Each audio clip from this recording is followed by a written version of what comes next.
Going to be Zach Waring, equity analyst at CFRA. Welcome to the show, Zach.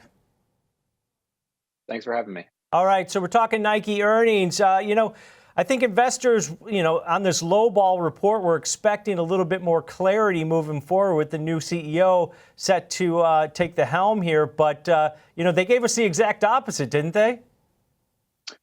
Yeah, and it's what we kind of expected. They announced that he was going to be stepping in, mid-October here.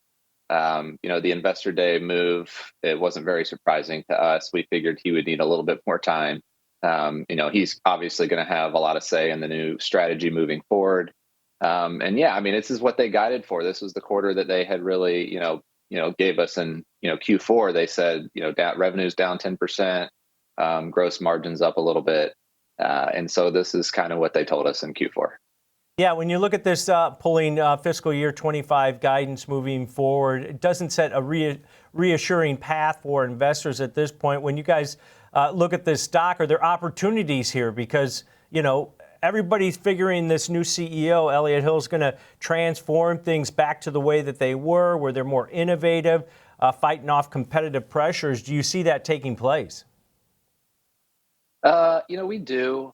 We think a lot of the competitive pressures are a little bit overblown here. Actually, Nike talked about in this call about how well running was doing, which was a lot of analysts and investors were worried about, Hoka and ONON and the competition there, but they're actually seeing improvements in running, which was interesting for us to see. They're actually seeing, the Jordan brand is down, and they expect it to be down double digits for the remainder of the year. The spring book was light. They thought the spring book would be a little bit better. They expect that to be about flat year over year for 2025. So, they're struggling in other areas, kind of unexpected areas, I guess.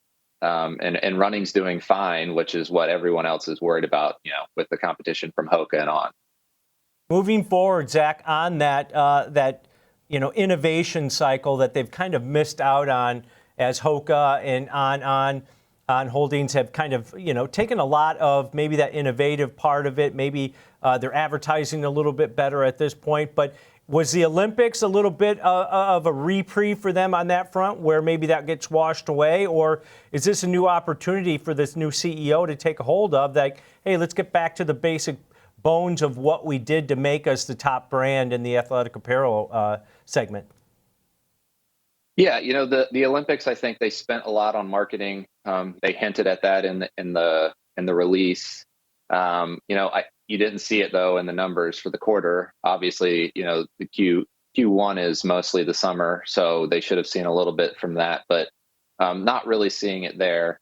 They did say athletics was doing a little bit better than some of the other categories, so you might have saw a little bit of reprieve. But I think you're right. I think the new CEO is kind of going to start from rock bottom almost. They've set the bar very low for the year.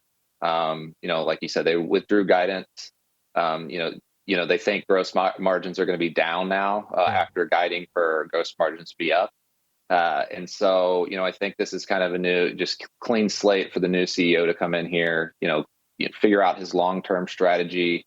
And then, I think they'll have an investors day maybe in early spring or late winter. They did say that you see Q2 gross margins down about 150 basis points at this point. How is China doing for Nike? Are we going to see some impact from the stimulus over there? Are they excited about that? Yeah, that was interesting as well. I thought maybe you'd get a little bit of clarity, but I think it's a little bit too early to know, what the stimulus is going to do over there. I think it's only a positive. And they definitely need some momentum in China after a few, disappointing years of no to down growth, honestly. And so, I think that's probably where they're going to get a lot of their growth moving forward. The U.S. is pretty saturated in terms of sales have been pretty flat outside of the pandemic. Unit sales have been flat. They did a little bit because of inflation. They did a little better in revenue, but, and then you're seeing a down year now. So, we think that their next leg of growth has got to come from Asia. And we think that, the new CEO is going to have a clean slate here.